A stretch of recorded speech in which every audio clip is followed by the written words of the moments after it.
네, 성경은 잘 펴놓으시고요. 자, 2026년 새해 첫 주일입니다. 2025년 첫 주일과는 다른 모습이죠. 구성원이 좀 바뀌었죠. 인원은 동일한 것 같아요.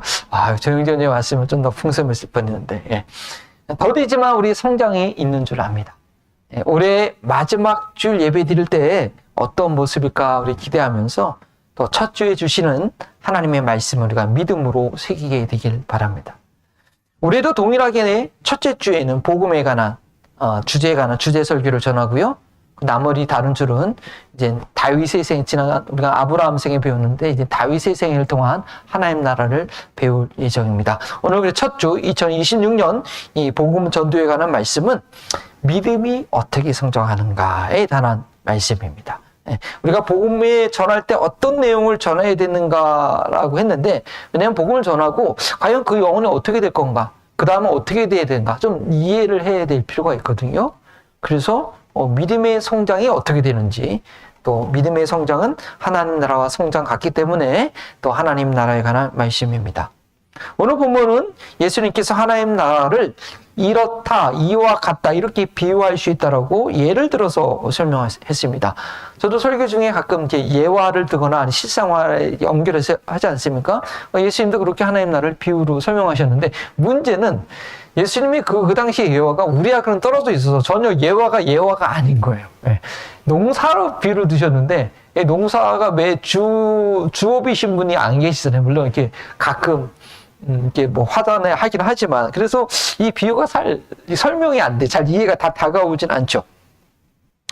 근데 혹시 화분을 키우시거나 이제 이종환 지사님처럼 이렇게 좀 많이 하시는 분들은 이 식물이 자라는 모습을 보면서 예수님께서 하신 말씀이 이거 말하는 거구나라고 동감할 수도 있습니다. 예수님께서 말씀하신 이 씨앗이 땅에 심겨져서 어느덧 자라서 열매를 추수하기 과정을 설명하신 것은요, 여기서 우리가 두 가지 특성을 볼 수 있어야 돼요. 첫 번째는 4절, 26절, 27절 보세요. 밤낮 자고 일어나고 하는 사이에 그 사람은 어떻게 그렇게 되는지 알지 못한다. 그죠? 씨를 일단 뿌리긴 뿌렸는데 그게 어떻게 자라는지 몰라요. 보이지 않는 시간에 뭐 꽃이 핀다라는 그런 말씀처럼, 그러니까 이거는 하나님 나라가 성장함에 있어서는 이거는 하나님의 주권이에요. 하나님의 때에 하나님께서 하신다. 우리는 잘 알 수가 없어요. 그러나 분명한 것은 눈에 보이도록 변화가 있다는 거예요. 그래서 28절부터 처음에는 뭐고, 그 다음에는 뭐고, 그 다음에는 뭐다. 이런 단계가 있다는 것이죠. 하나님께서 운행 어떻게 하고 계시는구나. 그러니까 저도 어제 정리하면서 그걸 본 거예요. 하나님께서 일하고 계시는구나. 다 있다는 것이죠.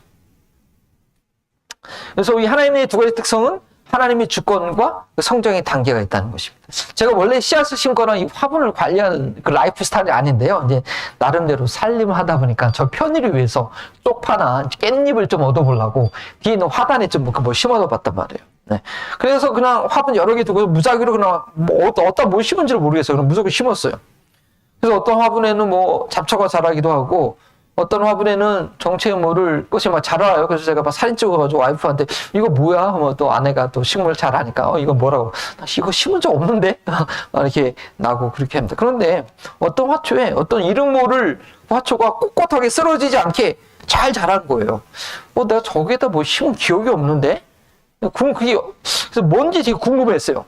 나중에 보니까 어느덧 그 잘 자란 꼿꼿한 파란색의 꽃이 하얀색 꽃이 펴요. 저건 뭐지? 무슨 꽃이지? 그리고 나중에 또 시간이 지나니까 이게 녹색 몽우리가 맺혀 있는 거예요. 저렇게. 저기 보이세요? 제가 있지 꿀벌이 저기 막 그 수분하는 거 제가 동영상으로 찍은 걸 저 캡처한 건데, 저거 보면 고추가 열렸어요. 고추가. 고추가 생겨진 거예요. 그 열매가 맺혀진 거 보고서 제가 나중에 이게 고추 씨앗이 나 심은 적 없는데? 근데 저희 집에 고추 씨앗이 있다고 얘기하더라고요. 그래서 그거였구나. 그래서 작년 한 해 된장찌개 끓여 먹을 때 아주 요긴하게, 물론 이창환 선생님이 주신 것도 많이 먹었지만 저거 엄청 맵거든요. 저거 요긴하게 잘 먹었습니다. 근데 하나님 나라가 마치 이와 같다는 것입니다. 처음에는 그것이 무엇인지 잘 모르지만 무엇인가 심겨졌고 시간이 지남에 따라 조금씩 성장의 단계가 있고 나중에는 그것이 무엇인지 확연히 알 수 있는 뭐요? 저 고추네? 저 고추네? 열매가 있다는 거예요. 하나님 나라를 이루어가는 우리의 믿음 생활도 그래요. 처음에는 그것이 무엇인지 모르지만 나도 모르는 사이에 조금씩 변화가 생기고 나중에는 예수님을 구세주로 영접하는 것이 무엇인지 모든 사람들에게 증거가 되는 그런 삶으로 바뀐다는 거예요. 그래서 오늘 말씀의 핵심 주제는 우리 함께 읽겠습니다. 하나의 나라는 하나님께서 주권적으로 이끄시는 성장 단계가 있다. 지금 나의 믿음의 단계가 어디인지, 어떤 열매를 맺어가고 있는지 하나님께서 친히 인도하시는 과정이기 때문에 그 정확한 시기는 예측할 수 없어도 어떻게 하나님께서 이끌어 가시는지는 우리가 확인할 수 있어야겠다는 것. 그래서 우리가 구원에 관해서 증거하는 말씀과 그것이 이루어지는 것에 대해 성경에 기록된, 신약성경에 기록된 오늘 여러 가지 말씀을 좀 보면서 나의 구원의 여정에 어떤 일이 있었고 또 어떤 일이 있어야 하는지 알고 그 일들이 계속 일어나기를 소망하는 저희를 되게 원합니다. 자, 1단계는 뭐예요? 자, 1단계는 씨앗. 네, 딩동댕 맞았어요. 씨앗이에요. 아우, 똑똑하세요. 씨앗이에요, 씨앗. 네.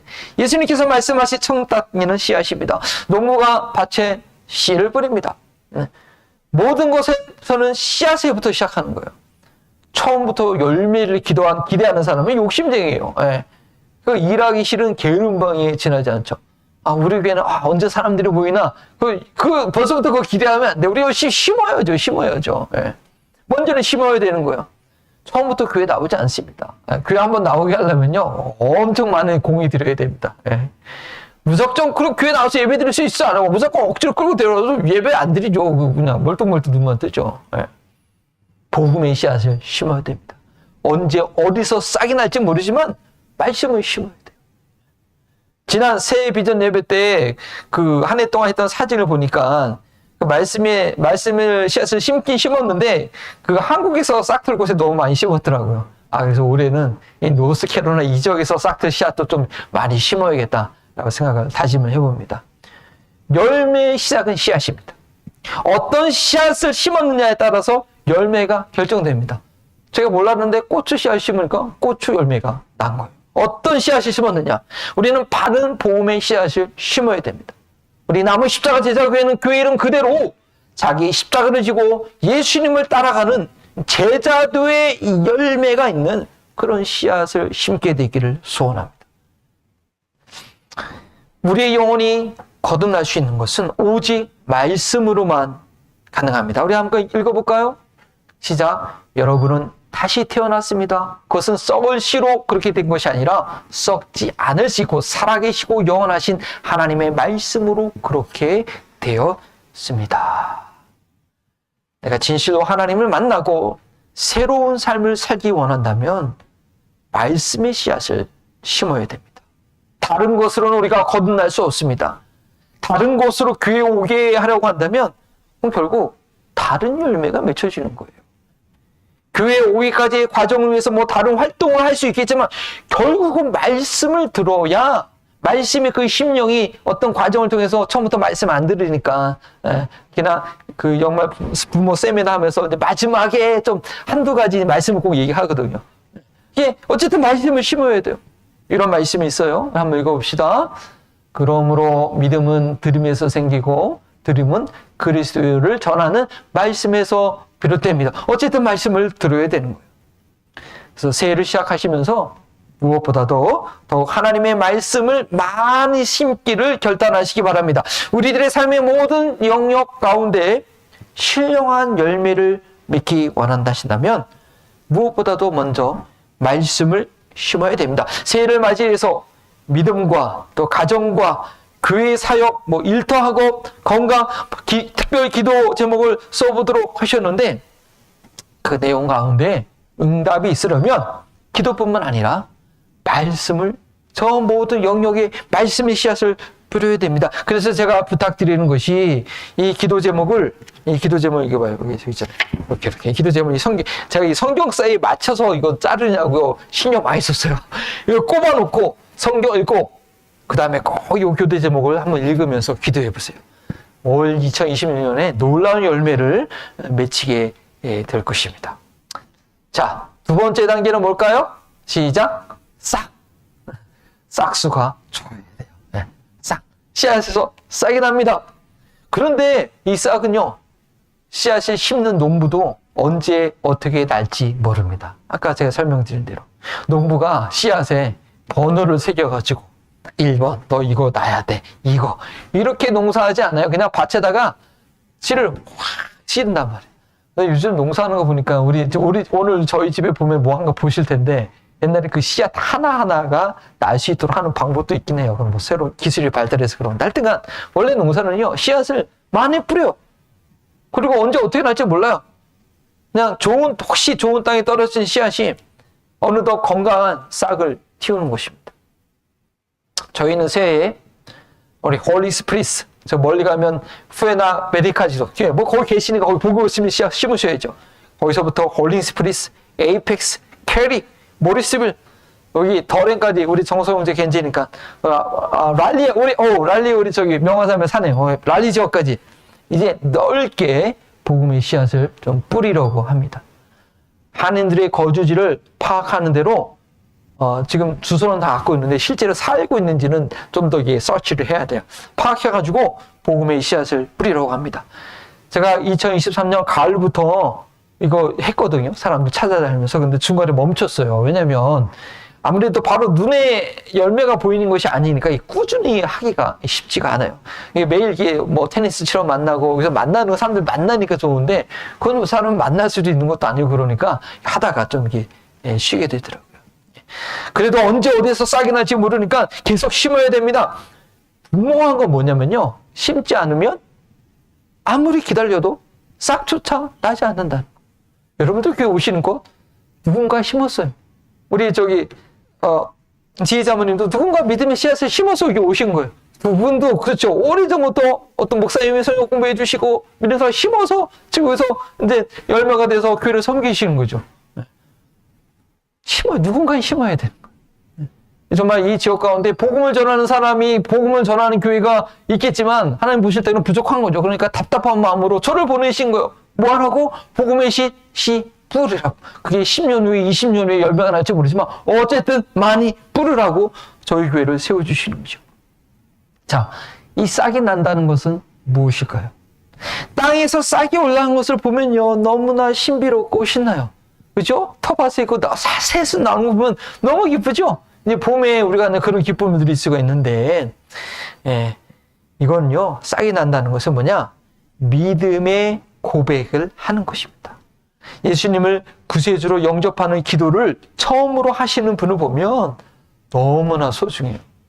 여러분 복음 전해보시고 경험할 수 있어요. 저도 이제 뭐 영접기도 따라하는 거 그냥 하는 것 같지만 영접기도 따라하고 나은 다음에 얼굴 표정을 보면요 그 전과 틀려요. 너무 그 모습이 그 빛을 찾는 듯한 얼굴에 빛이 나요. 갓난아기가 태어난 듯 하죠. 생명이 싹 트는 순간입니다. 자, 이 성경 구절도 한번 읽어볼게요. 시작. 당신이 만일 예수를 주님이라 입으로 고백하고 하나님께서 그를 죽은 사람들 가운데 살리신 것을 마음으로 믿으면 구원을 얻을 것입니다. 사람은 마음으로 믿어서 의에 이르고 입으로 고백해서 구원에 이르게 됩니다. 이게 싹이 텄다는 것은 그 말씀이 심겨져서 그 말씀을 인해서 예수님을 주로 이제 고백하게 된 믿음의 고백을 하게 된 그 단계라고 말할 수 있습니다. 진리를 모르고 자신이 주인이 되었던 삶에서 그 방향을 돌이켜서 나를 위해 죽으시고 다시 사신 예수 그리스도를 주인 삼아 살겠다는 그 결단의 기도를 하는 것이 바로 싹이 트는 것입니다. 어떤 선행을 했든지 어떤 공헌을 했든지 어떤 지식과 부귀와 권력에 있던 삶이라도 한번 가보실래요? 삶이라도 예수 그리스도의 보혈의 피로 그 죄를 씻지 못한 이들은 모두 지옥 심판을 향하던 삶이었는데 복음을 듣고 자신이 죄인이라는 것을 깨닫고 그 죄를 용서받고 하나님의 자녀로서의 삶을 살기로 이제 결단한 것입니다. 하나님 아버지 집으로 돌아온 것입니다. 네, 저분들이 돌아온 거였으면 좋겠는데 네. 근데 이것은요 사람으로는 할 수 없어요. 믿음의 말씀을 들음으로 하나님께서 주신 믿음의 선물을 받은 것입니다. 언제 이러한 변화가 일어날지 모르지만 말씀이 있는 그 10년 가운데 성령님께서 역사함으로 일어나는 놀라운 영적인 변화라는 것입니다. 그래서 이 말씀을 또 함께 읽겠습니다. 그러므로 나는 여러분들에게 알려드립니다. 하나님의 영으로 말하는 사람은 아무도 예수는 저주받아라 하고 말할 수 없고 또 성령을 힘지 않고서는 아무도 예수는 주님이시다 하고 말할 수 없습니다. 예수님을 주로 고백한 것, 나는 미처 몰랐지만 순리의 성령님께서 역사한 하나님의 일이라는 것이죠. 하나님께서 새롭게 심겨진 말씀을 인하여 태어나게 하신 것이라는 것입니다. 그런데요, 이것이 최종 열매는 아니라는 거예요. 싹이 난 것에 불과합니다. 우리 조영지 형제님 2주 전에 영접 기도했는데 어렸을 때 교회 좀 더 안 다니셨으니까 그 싹이 난 거 보여요. 그것으로 끝난 게 아니에요. 영접 기도했으니까 땡! 그거 아니라 이제 싹이 난 거에 불과한 거예요. 그리고 아까 봤던 말씀, 요 말씀에 구원에 이르게 된다. 이건요 과거형이 아니라 미래형이죠. 예수님을 마음으로 믿고 입으로 시인함으로 구원의 길로 이제 들어서게 됐다는 거예요. 구원의 완성에 이르렀다는 과거형이 아닙니다. 방향 전환한 것을 볼 수 있도록, 알 수 있도록 싹이 튼 겁니다. 저희들 가운데 이렇게 예수님을 나의 구세주로 영접 기도를 하신 분들이 계실 것입니다. 이제 막 하신 분도 계시고 오래전에 하신 분도 계십니다. 시간의 차이는 모두 동일하게 이 땅에 사는 동안에는 성장과 그 결과로 열매까지 맺어야 되는 그 과정이 우리 앞에 있습니다. 나머지 두 단계가 있습니다. 바로 이삭과 나달입니다. 자, 세 번째 단계 뭐라고요? 이삭. 예수님께서는 곡식이 자라나는 과정 중에 다른 무엇보다도 이삭을 말씀하셨어요. 이삭, 아브라함 아들 이삭, 우리가 많이 들었는데 그 이삭 아니고요. 이삭이 뭔지 아세요? 농사 안 짓는 분들은 모르죠. 한 번 정도는 들어보실 것 같은데 이게 뭔지 잘 실감이 안 됩니다. 저도 마찬가지예요. 그래서 저도 이거 한참 파악했어요. 이삭은 뭐지? 뭘 말하는 거지? 이삭은요, 많은 곡식 알갱이가 달린 그런 볕단이라고 보시면 돼요.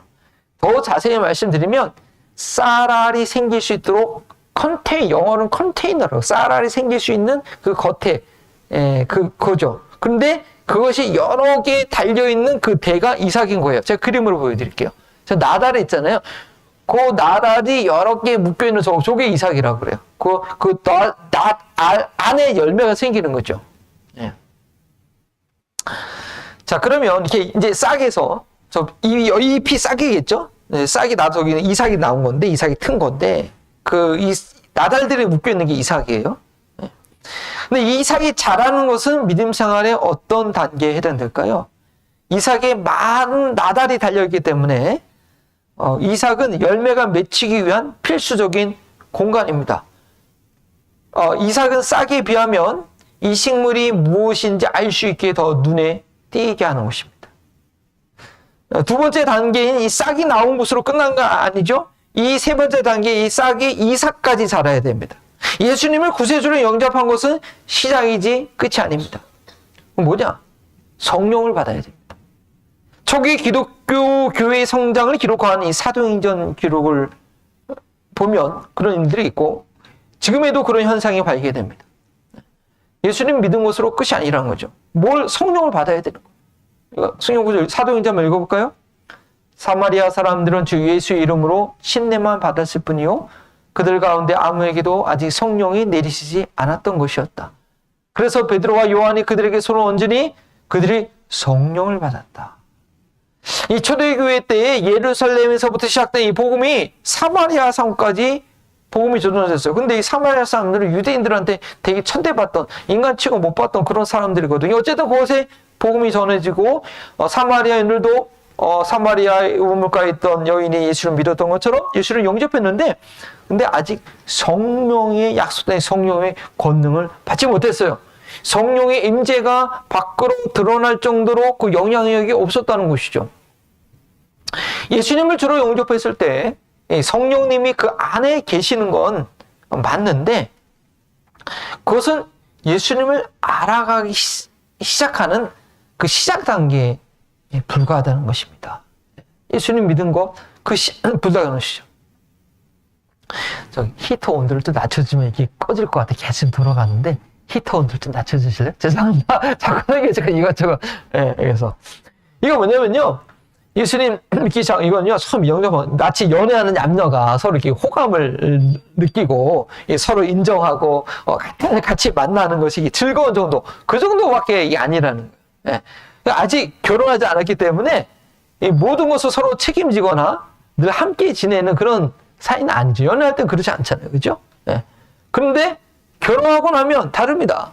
언제 어디서나 그 남녀가 서로 속해 있는 관계에 늘 반기고 있는데, 속해 있는 관계인 것이 사람들이 알 수 있도록 드러나는 거예요. 좋으나 싫으나 서로에게 속해 있고 모든 것을 서로 공유하는 관계가 되고, 그러다 보니까 자녀도 낳게 됩니다. 성령님이 사마리아 성도들에게 임한 것이 그와 같습니다. 베드로와 요한이 안수하며 기도하자 성령이 임하는 것을 그 옆에 있는 사람들이 알 수 있을 정도였어요. 그러니까 그 마술쟁이 시몬이 그걸 보고 깜짝 놀라가지고 자기도 안수하는 사람에게 성령이 임하게 달라고 그렇게 돈 주고 살려다가 아주 큰일 날 뻔했죠. 그러니까 성령이 임하는 것을 옆에 있는 사람들이 다 알 수 있을 정도가 된 거예요. 예수님을 믿고 있는 이들이 확연히 변화되는 것을 그 주변에 있는 이들이 알 수 있게 되었습니다. 성령님께서 임하시는 것은 성령님께서 단지 예수님을 주로 고백하게 하는 것뿐 아니라 그들의 삶을 완전히 지배하여서 그 생각과 말과 행동이 예전과는 다른 사람이 되게 합니다. 저희는 이것을 성령 충만함을 받았다라고 표현한 거죠. 예수님을 처음 영접하고 고백하는 건 성령으로 인해서 가능합니다. 성령님이 계신 거예요. 들어오게 계시면 예수 영접하는 순간, 그 타이밍은 근데 그것이 성령님이 나를 완전히 지배하도록 내 삶이 변화되는 것을 주변 사람들이 알 수 있도록 하는 것이 성령 충만함이라는 거죠. 우리 예수님을 영접한 사람들은요, 그것도 성령님의 역사이지만 성령님께서 나의 삶을 완전히 지배하시도록 성령의 충만함을 받아야 됩니다. 그래야 세상 길로 가지 않고 하늘의 신령한 것들을 사모하며 주님의 뜻대로 살 수 있게 됩니다. 우리 성령 충만함을 받지 못하면 예수님 믿는다고 하지만 여전히 혈기 부리고 죄송합니다. 그렇죠. 세상적인 것을 즐거움을 누리게 되고 주일에만 그리스도인이요 설교할 때만 목사요. 성령 충만하지 받지 못하면 아무것도 아니에요. 그냥 나머지 나들은 세상 사람이랑 똑같이 살게 되는 거예요. 예수님을 구세주로 영접하여 그 안에 성령님께서 계신 이들은 반드시 성령 충만을 받아서 주님의 뜻대로 사는 그런 예수님의 제자임을 모든 이들에게 드러내야 합니다. 사도 바울이 에베소에서 복음을 전할 때도 같은 일이 있었습니다. 제자라고 하는 이들이 사실은 아직 성령 체험을 하지 못하고 있었습니다. 사도행전 19장에 있는 말씀이죠. 그래서 바울이 그들에게 너희들이 믿었을 때 성령을 받았느냐? 그렇게 물어보니까 그 사람들이 우리 성령을 있음을 들어보지도 못했다. 그렇게 대답해요. 그러면 너희가 무슨 침례를 받았느냐? 했더니 요한의 침례를 받았다고. 요한의 침례는 죄를 회개시키는 것이었거든요. 그래서 이제 사도 바울이 다시 요한이 했던 얘기, 나는 물로 새 침례를 주거니와 내 뒤에 오신 이는 뭐요?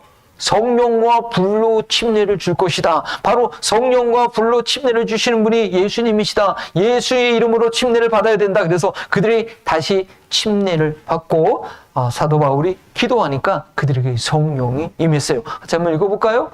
시작. 이 말을 듣고 그들은 주 예수의 이름으로 침례를 받았다. 그리고 바울이 그들에게 손을 얹으니 성령이 그들에게 내리셨다. 그래서 그들은 방언으로 말하고 예언을 했는데 모두 12사람이 되었다. 보이게 하는 것으로만 충분하지 않습니다. 에베소에 있던 제자들은 요한의 제자의 수순밖에 되지 못했습니다.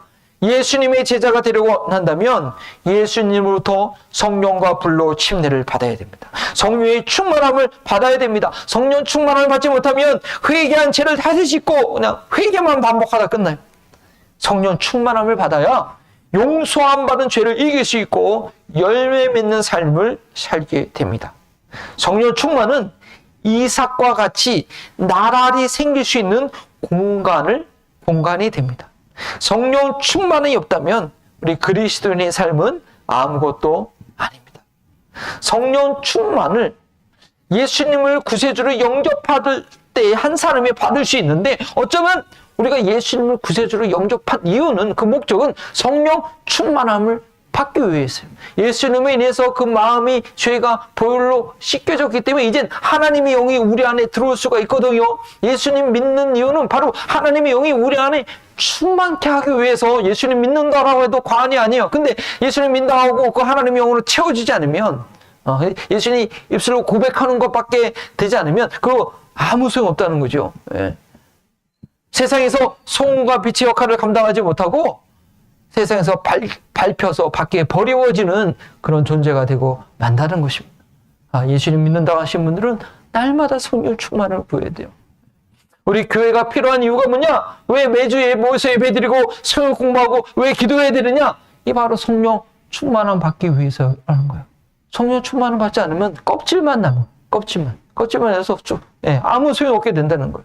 그래서 우리 교회는 성도들이 성령 충만함을 받을 수 있는 그런 영적인 주유소가 되어야 해야 되죠. 제가 예배 드리는 것도 여러분 성령 충만한 점을 받는 시간인 것입니다.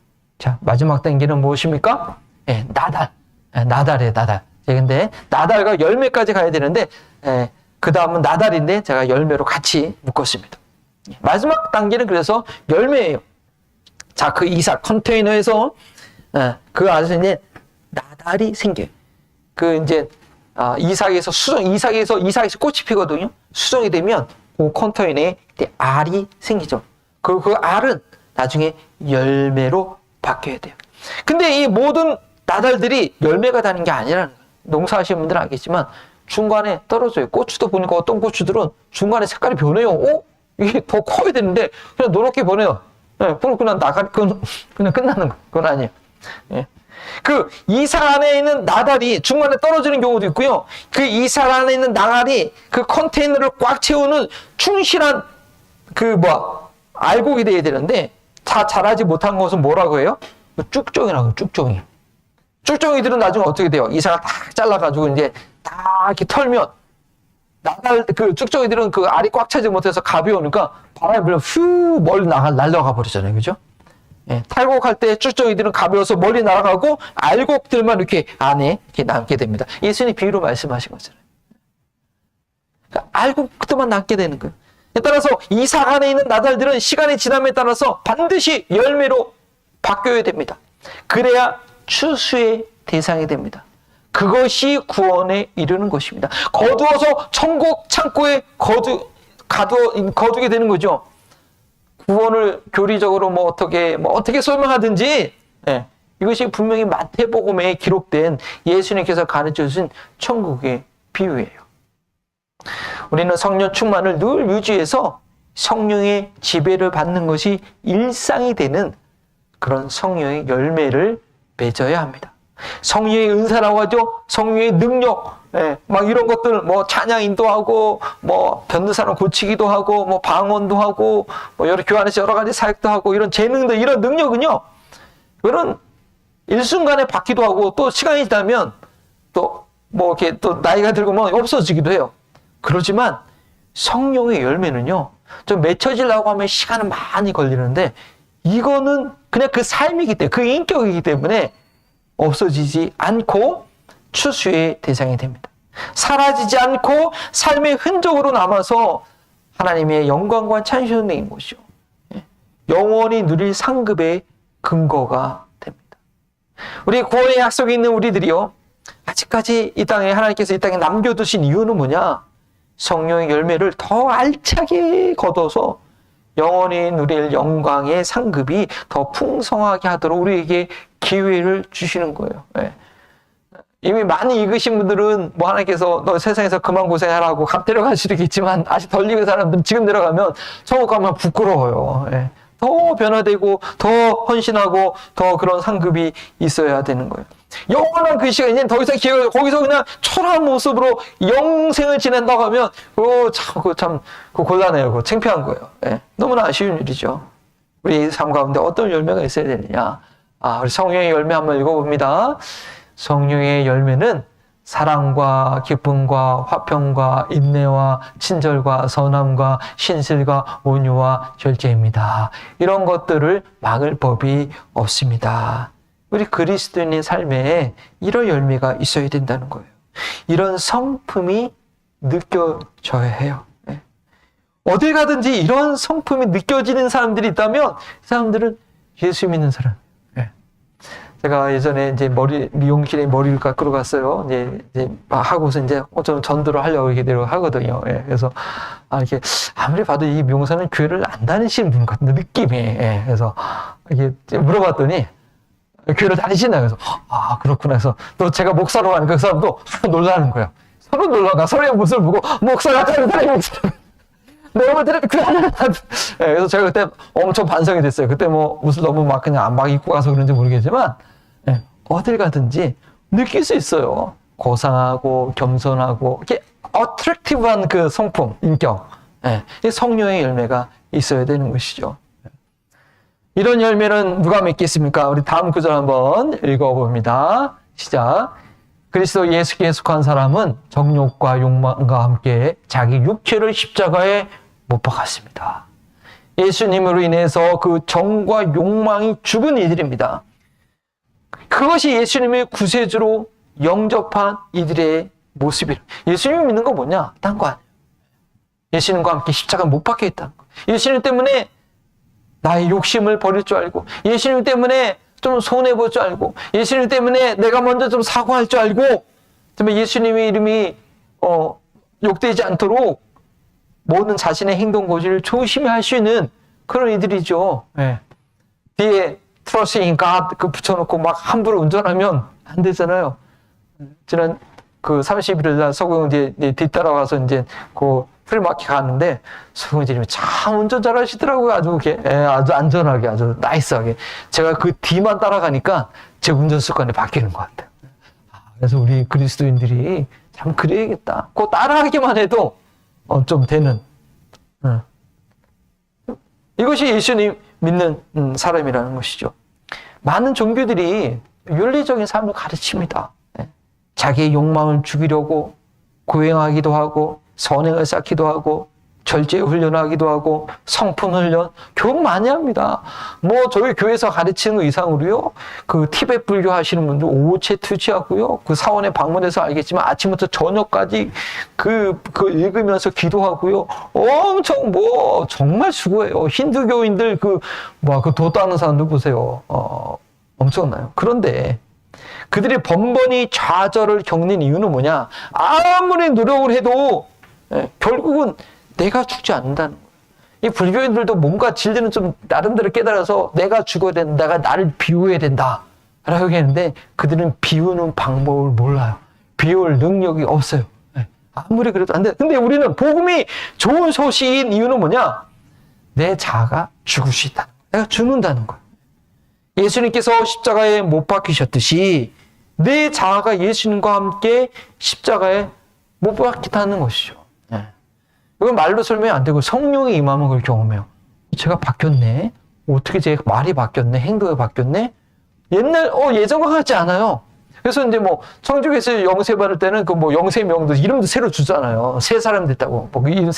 그랬다고 새 사람 되는 건 아니지만 성령이 임하면 정말 예수님 믿는 사람에게 성령이 임하는데 그럴 때 내 모든 자가 내 의지로 내가 어떻게 한다고 주는 게 아니라 죽는 걸 경험하게 되죠. 그런 이들이 그 정과 욕망이 죽음으로 인해서 성령의 다스림을 받는 삶, 이 성령의 열매를 맺게 됩니다. 성령 충만할 때는 내 자아가 죽은 것 같은데 성령 충만하지 못하면 금방 혈기가 다시 살아나기도 합니다. 그런데 성령의 열매를 맺게 되면 또 그런 증세가 없었어요.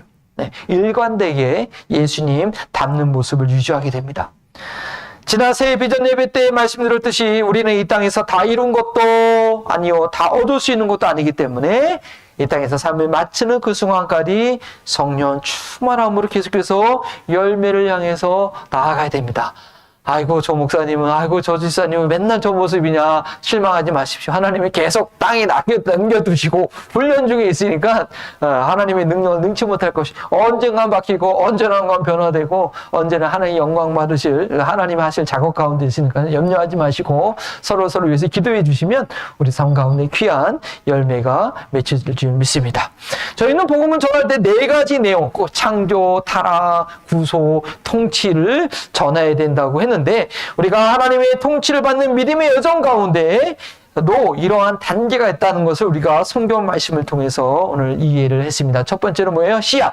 네, 말씀의 씨앗을 심는 것이죠. 그리고 두 번째는 그 씨앗으로 인해서, 그 말씀으로 인해서 나는 죄인이고 예수님께서 구세주임을 깨닫고 고백하는 단계입니다. 세 번째는 뭐예요? 성령의 지배를 받는, 성령의 충만을 경험하는 이 이삭이 자라나는 단계입니다. 성령이 나를 다스리고 내 자아가 죽는 것을 경험하게 되는 것이죠. 그렇게 함으로써 마지막에 열매 맺는 그런 삶이 되어서 천국 창고의 추수의 대상이 되는 것입니다. 우리 남은 십자가 제자교회는 이러한 믿음의 여정 가운데 있는 여러분들의 신실한 동반자가 될 것입니다. 아직 복음을 모르는 이들에게 성경적인 복음을 가르치고 예수님을 구세주로 영접한 이들에게는 예배와 성경 공부와 기도 모임을 통해서 성령의 충만함을 경험하게 함으로써 성령의 충만함을 내면화하는 제자 훈련을 통해서 성령의 열매를 맺도록 저희 교회가 도울 것입니다.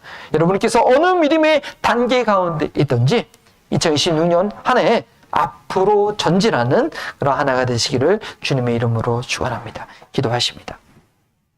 주님 감사합니다. 하나님 나라의 비밀을 알려주시니 감사합니다. 나를 불러주시고 나를 성장케 하시는 그 하나님의 과정을, 하나님 그 그림을 보게 하시니 감사합니다. 아직까지 말씀이 마음에 심어지지 않은 영혼들이 있다면 주님 말씀을 허락하여 주시옵시고 정말 마음으로 믿고 입술로 고백하는 것이 참다운 고백이 되어서 성령의 충만함을 얻을 수 있는 그런 깨끗한 그릇 되게 하시고 우리 남은 십자가 제자교회에 모일 때마다 성령이 충만하여서 내가 그리스도와 함께 죽은 자인 것을 날마다 감격할 수 있는 그런 교회 되게 하옵소서. 우리 남은 십자가 제자교회 참으로 예수님을 따라가는 그런 제자들을 세우는 그런 열매가 있는 교회가 되길 원하오니 하나님께서 보내주신 영혼들을 서로 돌아보며 격려하며 정말 열매 맺기를 수고하게 하여 주시고 많은 영혼들을 기대하기보다는 내 한 영혼이 변화됨으로 인하여서 나 하나를 정말 열매 맺기 위해서 하시는 하나님의 역사를 기대함으로 또 나를 통하여 그 하나님의 은혜가 증거되게 하여 주옵소서. 감사하며 예수님의